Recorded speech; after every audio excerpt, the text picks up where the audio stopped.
দীর্ঘ ঈদের ছুটি অতিবাহিত করিয়া আজ পুনরায় রওনা হইতেছি আমার প্রাণপ্রিয় ক্যাম্পাস সবুজ বিশ্ববিদ্যালয়ের সবুজ ক্যাম্পাসে।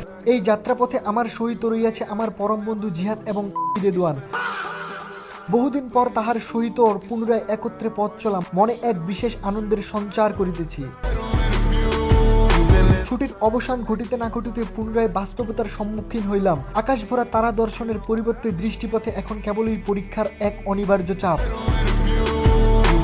ক্যাম্পাসে পদার্পণ করিতেই অনুভব করিলাম চারদিকে সবুজে আচ্ছাদিত মনোরম এক পরিবেশ। প্রকৃতির সেই অপরূপ দৃশ্য হৃদয় জুড়াইলেও পরীক্ষার চিন্তায় তাহা যথাযথ উপভোগ করিতে পারিলাম না। দীর্ঘদিন পর ক্যাম্পাসে সুপরিচিত 5 তারকা টঙে উপনিবেশ করিয়া একমাত্র চা পান করিতেছিলাম। হঠাৎ করিয়া টঙের ছাদ হইতে বৃষ্টির ছাটা আমার চাহনির উপর পড়িল। তাহা আমার দৃষ্টিপথে এসে লাগিল, একটি অপ্রত্যাশিত অথচ স্মরণীয় মুহূর্তের সৃষ্টি করিল। পরবর্তী বন্ধুদের সহিত আড্ডা, হাস্যকর স্মৃতিচারণা ও নানা কথোপকথনের সময় অতিবাহিত হইল। ক্যাফেতে উপনিবেশ করিয়া চারিপাশে দৃষ্টি নিক্ষেপ করিলাম। বহু মুখ, বহু মানুষ, তথাপি হৃদয় কাহারও প্রতি আকৃষ্ট হইল না।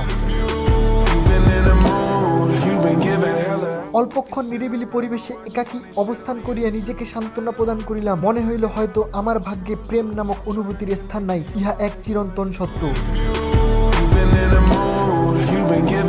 এরপর কিছুক্ষণ ক্যাম্পাসে পরিভ্রমণ করিলাম, কিন্তু বৃষ্টির পর তীব্র রৌদ্রের প্রখরতার দৃষ্টি প্রায় অসহ্য হইয়া উঠিল। অতঃপর বিবেচনা করিলাম এই অবস্থায় অধিকক্ষণ অবস্থান করা যুক্তিযুক্ত নহে। অবশেষে একখানি বাসে আরোহণ করিয়া পুনরায় প্রত্যাবর্তন করিলাম।